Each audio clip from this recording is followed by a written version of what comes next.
오늘 선데이 서비스 제목은 우리들은 더 이상 하나님의 실패작이 아니고 우리는 하나님의 걸작품이다 라는 제목으로 말씀을 나누겠습니다.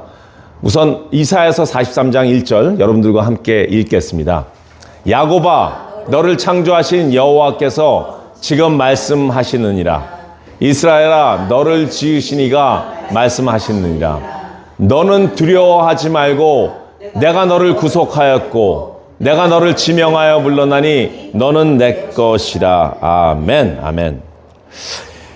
제가 여기 연배 저보다 많으신 분들도 계신데 제가 학창 시절만 하더라도 보통 다른 동네에서 또는 다른 도시에서 일어나는 사건들의 소식을 듣는 것이 굉장히 시간이 걸렸습니다. 만약 호주에 사는 철수라는 친구네 강아지가 구름다리를 건넜다고 이렇게 이야기가 있다고 하자고요.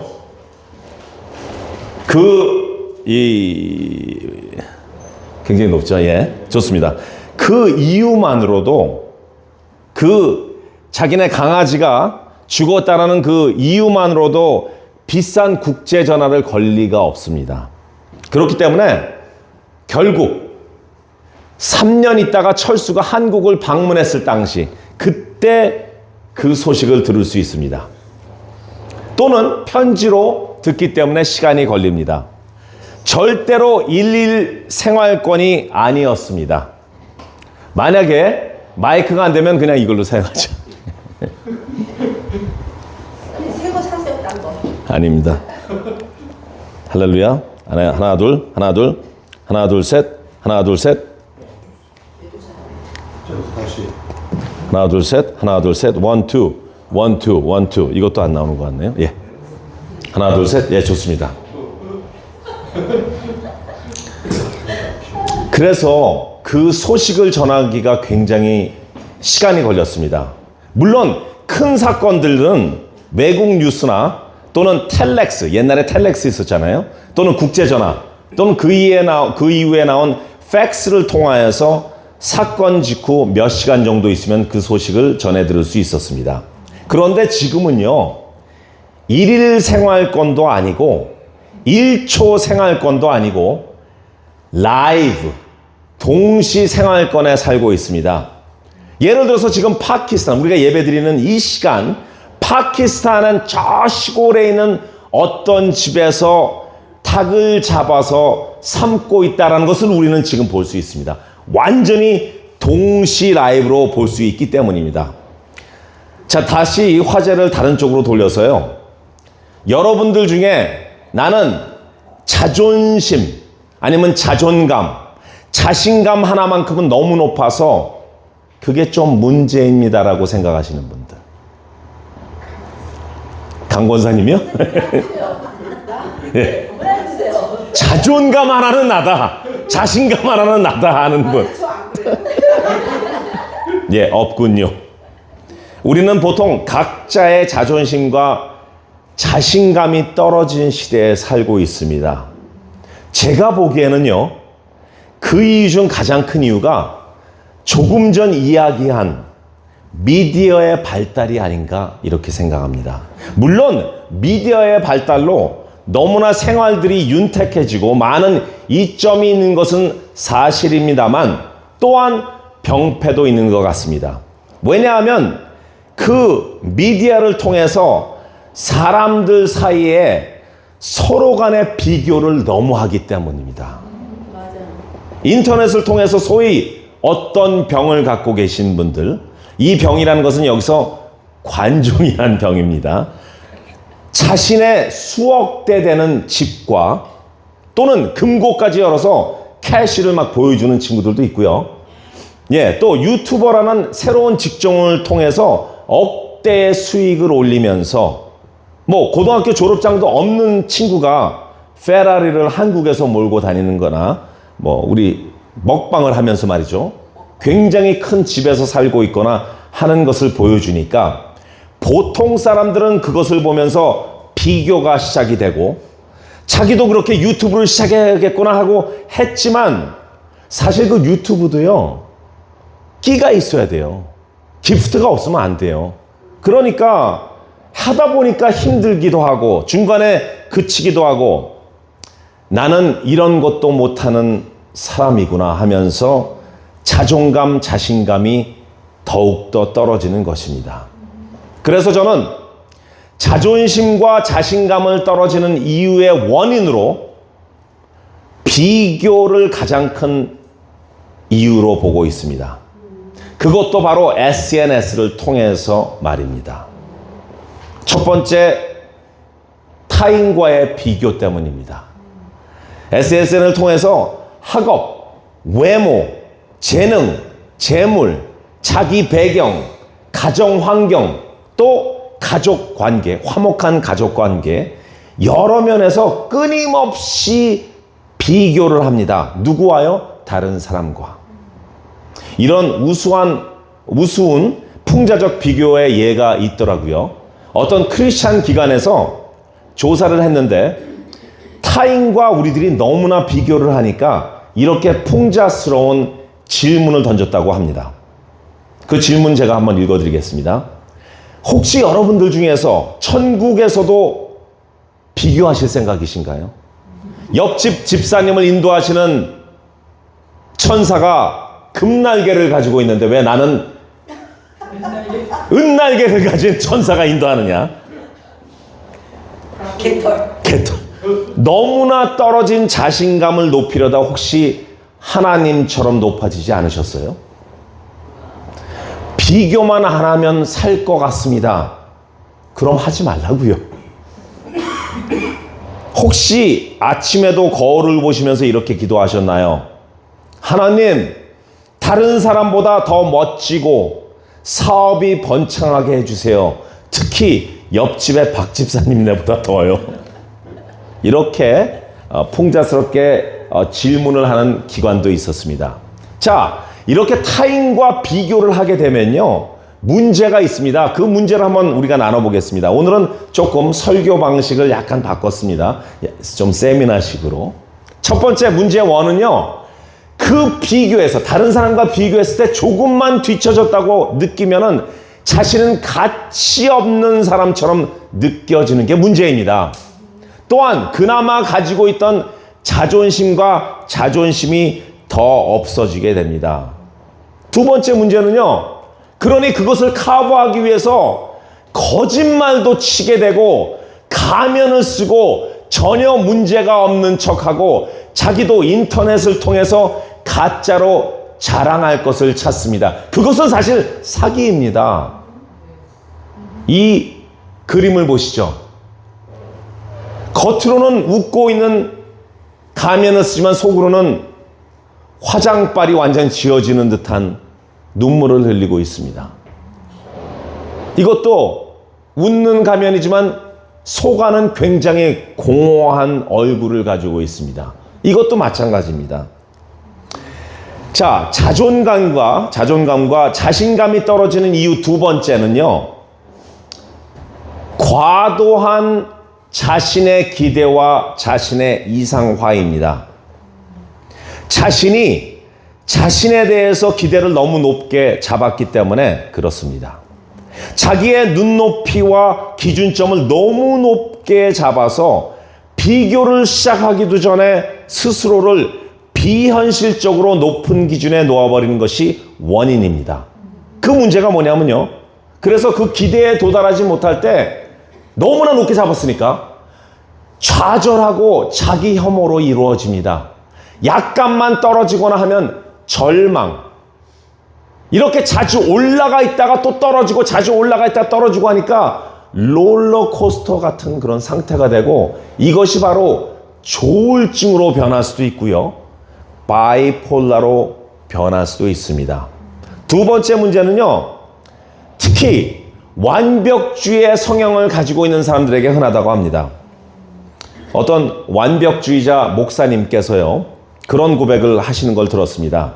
얼마나 이분이 완벽주의자냐면요, 설교할 때 약간의 발음이 이상하게 나오면요, 나중에 미디어 팀한테 얘기해서 그거를 편집해달라 이렇게 부탁하는 분도 계시고요, 또 여러 사람들과 찍은 사진에서 자기 얼굴이 약간 이상하게 나왔다. 그러면 미디어 팀에 얘기해서 그 사진을 자기가 딴 데서 찍은 멋진 사진과 에디팅해서 포토샵으로 바꿔줬으니 이건 사기잖아요. 또 자기 목소리가 이상하게 나왔다. 그러면 그것을 밖에서 다시 녹음해서 거기에 뜯어 고치는 수도 있고요. 하여간 그러다 그 목사님께서 어떻게 소위 완벽주의 병을 고친지 아십니까? 그분이 기도를 하는데요. 하나님, 저 완벽주의를 고치고 싶습니다. 저만 힘든 게 아니라 저 때문에 너무나 많은 사람들이 힘들어합니다. 어떻게 고쳐야 됩니까? 하는데 갑자기 떠오른 생각이요. 가만히 있어봐. 나 완벽주의자잖아. 나 완전하잖아. 나 온전하잖아. 그럼 나 하나님이잖아. 딱 그게 생각나더래요. 그래서 바로 무릎을 꿇었답니다. 그 이후에 얼마나 자신이 자유로워졌는지 모른다고 합니다. 그리고 그런 자기가 가지고 있었던 그 완벽주의를 자기는 정신적인 병이었다라고도 이야기합니다. 이제는 그게 없어져서 사는 기분이 난대요. 마구 기쁘답니다. 하나님, 당신만이 완벽하십니다라는 고백이 나온답니다. 이런 상태를 영어로 set free라고 합니다. 나는 자유케 되었다. 또 어떤 분들은요, 빌립보서 4장 13절, 내게 능력 주신 자 안에서 내가 모든 것을 할 수 있느니라. 이 엄청난 구절을 자신에게 대입시켜서 난 최고야. 난 무조건 할 수 있어. 난 모든 것을 이룰 수 있어. 굳게 믿는, 이거 나쁜 거 아닙니다. 굉장히 좋은 것입니다. 그런데 자신에 대한 기대의 모토로 삼고 있는 분들이 내가 복음을 10번만 가르치면 흑암은 떠나가고 모두 예수를 믿게 된다. 아주 굉장히 굳은 믿음이죠. 그런데 여기에는 조건이 있습니다. 능력 주신 자를 믿는 믿음이 있어야 되지 자기가 가르치는 자기의 능력을 믿으면 안 됩니다. 그 믿음이 있게 되면요, 능력 주신 자 안에서 무엇이든 할 수 있고, 또한 그 복음을 듣는 사람들은 자존감과 자신감이 떨어지지 않습니다. 그렇게 되면 하나님 안에서 가르치는 사람과 배우는 사람 모두 윈윈, 승리하게 됩니다. 자존심과 자신감이 떨어지는 이유 세 번째는요, 바로 인정받고 싶은 욕구가 채워지지 않았기 때문입니다. 어떤 문제가 있냐면요, 사람들에게 인정받고 싶다는 욕망이 크면 다른 사람이 나를 어떻게 생각하는지가 바로 나의 가치의 기준이 됩니다. 내 가치가, 내 정체성이 나에서 나오는 것이 아니라, 아니면 하나님을 통해서 내 정체성을 바꾸는 게 아니라 다른 사람이 나를 어떻게 볼 것인가에 대해서 나의 기준이 가치 기준이 된다는 것입니다. 두 번째, 결국 자기 스스로를 바라보는 눈보다 타인의 시선에 더 의지하게 됩니다. 타인이 과연 나를 어떻게 생각할까? 하나님을 바라보고 하나님께서 나를 어떻게 보실까에는 절대 신경을 쓰지 않고 다른 사람들의 시선에만 중요한 것입니다. 그러니 누군가 자기에게 관심을 주면 너무너무 사랑스러운 관계가 유지되지만, 만약 자기에 대한 남들의 시선과 관심이 줄어들게 되면 약간의 자신의 비밀스러운 일들이 폭로되게 되면 그 관계는 더 이상 좋은 관계가 아니라 더욱더 멀리 되어지는 관계로 변할 수 있습니다. 세 번째 문제는요, 남의 시선이 좋지 않거나 인정을 못 받으면 드러누워 버립니다. 소위 믿는 사람들이 이런 이유 때문에 갑자기 교회를 나가지 않고 밖으로 빙빙 돌다가 결국 목사가 좀 이상해, 목사 설교가 깊이가 없어, 찬양이 시원치 않아, 성도들이 사랑이 없어, 이런 핑계도 나올 수 있습니다. 아니, 솔직히 이야기해 볼까요?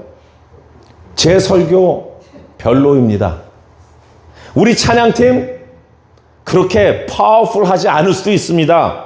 우리 성도들 사랑 없습니다. 그러나 남의 시선에 집중하지 않는다면 그 시원치 않는 이 목사의 설교가 아니라 하나님께서 목사를 통해서 주시는 말씀이라는 것을 믿고 은혜를 받습니다. 시원치 않은 찬양팀이 찬양하는 그 목소리에 귀를 기울이는 것이 아니라 그 찬양 가사에 있는 하나님의 찬양에 감동을 먹게 됩니다. 사랑이 없는 성도들에게 자기가 먼저 사랑을 베풉니다.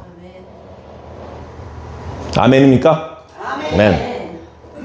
자존감과 자신감이 떨어지는 이유 네 번째, 바로 과거의 상처나 비난이나 거절이나 실패 경험 때문입니다. 첫 번째 문제는요, 어릴 적 상처, 비난, 거절, 실패 경험이 트라우마처럼 남아서 자존감과 자신감을 벌써 낮게 해놓았습니다.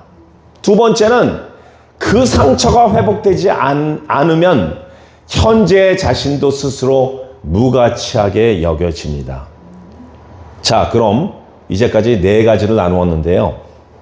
이런 문제에 대해서 성경적인 방법은 있을까요? 네, 있습니다. 우리는 자꾸 내가 누구보다 낫나 뒤떨어지나 하며 비교를 하기도 하고요.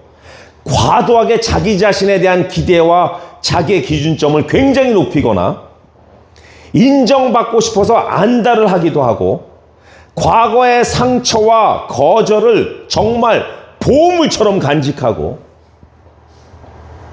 하지만 이것은 절대로 좋은 방법이 아닙니다. 자존감과 자신감을 다시 회복하려면 이것을 명심하십시오. 첫 번째, 다른 사람과 비교하지 마십시오. 비교는 자기의 정체성을 무너뜨려 버립니다. 왜 다른 사람들의 정체성에 그렇게 자세히 들여다보십니까? 그리고 나의 정체성을 다시 회복하려고 하질 않습니까? 하나님께서 각자에게 주신 은사와 선물과 성품과 자존감과 자신감이 다 다른데, 그것을 비교한다는 것은요, 나도 저 사람처럼 똑같이 최고가 되겠다라는 욕심과 또는 그렇게 최고로 저한테 주시지 않은 하나님께 불평하는 것입니다. 그러니 비교를 하지 마십시오. 하나님께서는 우리를 비교할까요? 비교를 하실까요, 안 하실까요? 야, 홍 집사는 말이야, 그렇게 열심히 나를 위해서 충성하는데 도대체 너는 어떻게 된 것이냐 하고 하실까요? 이 집사는 이렇게 사역을 열심히 하는데 너는 도대체 뭐 하는 것이냐? 아니요. 우리 좋으신 하나님은요, 절대 비교를 하지 않습니다. 하지만 이것은 물어보십니다. 내가 나를 진정코 사랑하느냐? 하나님께서 허락하신 신앙의 값진 시간들을 남들과 비교로 보내지 마시고 그 값진 시간을 하나님께 집중하는 시간으로 보내십시오. 하나님을 진정으로 사랑하는 시간을 가지십시오. 두 번째, 여기 있네요. 자신이 정한 그 기준점을 내려놓으십시오. 내려놓으라는 말 많이 들으셨잖아요. 하나님 앞에서 진정으로 여러분들을 내려놓는다면 그 다음부터는 하나님께서 일하십니다. 우리가 고린도후서 강의 시간에 나누었잖아요. 고린도후서 12장 9절에 내 은혜가 내게 족하도다. 이는 내 능력이 너의 안에 있는 것이 완전히 약해졌을 때 그때 온전하게 하여짐이라. 이 뜻이 무엇이냐는 말이에요. 내가 너한테 벌써 은혜를 다 줬어. 네가 완전히 낮아질 때 그때 내가 들어가서 일하겠노라 하는 말씀이에요. 하나님께서는 일하십니다. 왜 자꾸 하나님께서 일하시는데 아니요, 제가 할게요 하시냐고요. 왜 전 좋은 것을 주지 않으세요? 빨리 응답해 주세요 하시냐고요. 우리가 완전히 없을 때 하나님께서 이제 내가 일하노라. 이렇게 하신 것을 기억하십시오. 세 번째, 치료하시고 회복하시는 하나님 앞에 나가십시오. 과거의 상처, 과거의 비난, 거절, rejection, 실패가 있을 때 예수님을 굳게 붙잡고 예수님 앞에서 기도하시고 모든 것을 토로하십시오. 그리고 치료 받으시고 회복되시길 바랍니다. 그게 바로 정체성 회복입니다. 다시 한번 우리가 같이 읽겠습니다. 야곱아, 너를 창조하신 여호와께서 지금 말씀하시느니라. 이스라엘아, 너를 지으신 이가 말씀하시니라. 너는 두려워하지 말고 내가 너를 구속하였고 내가 너를 지명하여 불렀나니 너는 내 것이라. 아멘. 하나님이 여러분들과 저를 지명하여 불렀대요. 그런데 이것은 내가 너희들을 지명하여 불렀다고 말씀하지 않으셨습니다. 내가 너희를 각각 each person의 relationship을 얘기하는 거예요. 무슨 말인지 아시죠?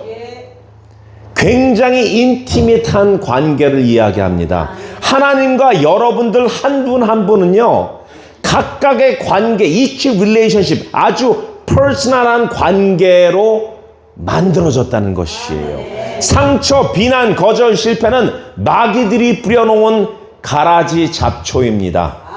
하나님께 나가서 주님, 이 잡초를 뽑아 주시옵소서. 저 상처를 치료해 주시옵소서. 저 과거에 받았던 비난과 주님께서 직접 칭찬으로 바꿔 주시옵소서. 저 많이 거절당했는데 주님은 저를 당신 것이라고요? 주님 너무 사랑합니다 하고 나가야 됩니다. 이젠 그런 믿음으로 살아야 됩니다. 주님, 제가 실패했지만 주님, 저는 주님께 이제부터 저 자신을 신령과 진정으로 다 드리겠습니다. 저의 예배와 저의 헌신을 받아 주시옵소서. 이때 이 구절을 써야 된다는 것입니다. 바로 빌립보서 4장 13절. 저는 모든 것을 바치겠습니다. 능력 주신 자 안에서 내가 모든 것을 할 수 있느니라. 여기서 사용하는 것이라는 것입니다.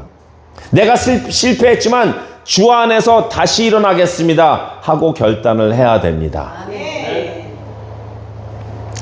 비교와 과도하게 자기 자신의 기준점을 높이는 것과 사람들로부터 인정을 받으려는 것에 중점을 두는 것과 상처와 비난과 거절과 실패는 자존심과 자신감을 무너뜨리지만 복음은 그것을 회복시킵니다. 복음은 바로 하나님 앞에 나가는 것이고요. 하나님께 요청하시는 거고요. 하나님이 일하시도록 모든 것을 내어드리는 것입니다.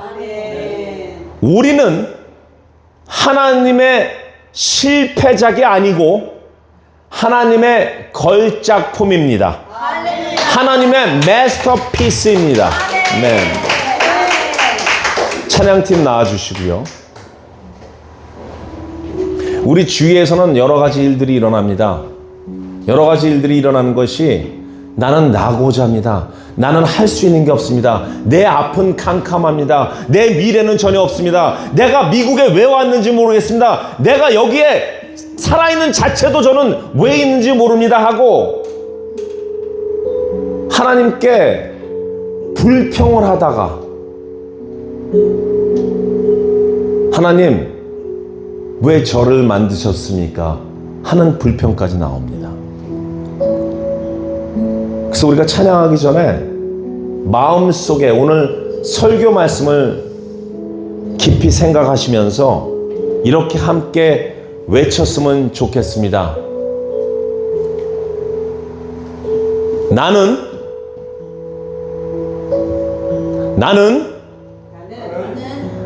낙오자가 아니다. 나는 하나님의 걸작품이다. 나는 하나님의 자녀이며 버림받지 않았다. 나는 낙오자가 아니다. 나는 은혜의 승리자이다. 아멘, 아멘.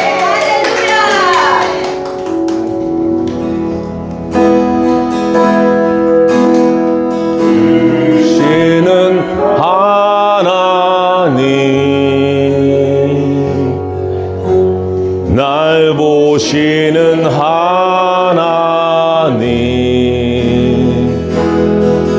나의 모든 것을 아시는 아름다우신 주님, 작은 내 몸짓도 소중하게 여기시는 하나님, 내 마음속 눈물까지 살피시는 하나님, 들으시는 하나님,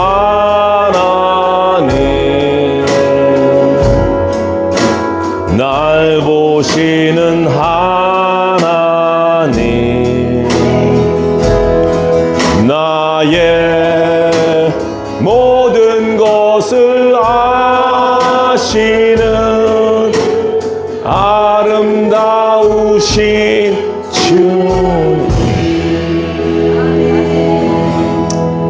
할렐루야. 하나님 아버지 감사합니다. 정말 최근에 우리가 들은 소식은 어떤 영혼이 정말 한치의 앞을 볼 수 없는 그 미래를 생각하며 내가 왜 이렇게 태어났는지 자신을 자책하며 하나님께 불평하며 내가 왜 이렇게 되어야 되나, 내 자존심과 자신감은 완전히 마이너스가 됐습니다. 왜 제가 계속 이렇게 이 험한 세상을 살아야 됩니까? 하는 마음을 가진 어떤 분의 이야기를 들었습니다. 주님, 그러나 주님께서는 우리의 그 작은 신음소리까지 들으시고 언제나 우리에게 초점을 맞추시고 눈동자같이 지켜주심을 그냥 지나칠 때가 많습니다. 오늘 말씀 나눈 것처럼 다른 사람과의 비교, 과도한 우리들의 기준점을 높이는 것과 사람으로부터 인정받으려는 그런 노력들, 상처와 비난과 거절과 실패, 이것을 통해서 많은 자존심과 자신감이 무너졌지만 오늘 다시 결단하길 원합니다. 저희는 비교하지 않습니다. 왜냐하면 하나님께서 한 사람 한 사람을 주님께서 지명하여 우리 이름을 직접 부르셨으니 우리는 하나님의 실패작이 아니라 걸작품, 마스터피스임을 믿고 정체성을 주 안에서 말씀으로 회복하며 성령의 인도하심으로, 성령의 만지심으로 인하여서 모든 상처들이 치유되며 회복됨을 믿고 나가길 원합니다. 주님 함께하여 주시고 또 그런 형제 자매들이 우리 주위에 있습니다. 그들을 하나님 안에서 어루만져 주고 이야기 들어주고 위로를 할 수 있는 광야 국제교회 성도들이 될 수 있도록 이끌어 주시옵소서. 이제는 우리 구주 예수 그리스도의 은혜와 하나님의 극진하신 사랑과 성령님의 감화감동 인도하심이 오늘 이 자리에서 하나님께 영광 드리며, 하나님, 우리는 하나님의 걸작품입니다. 우리는 은혜의 승리자입니다를 외치는 광야국제교회 모든 성도들 머리 위에, 그리고 모든 가족들 머리 위에, 그리고 지금도 예수 그리스도를 왕으로, 하나님으로, 구원자로 외치며 세상을 돌아다니고 또 전하고 계신 모든 선교사님들 머리 위에 지금으로부터 영원토록 함께 있을지어다. 아멘.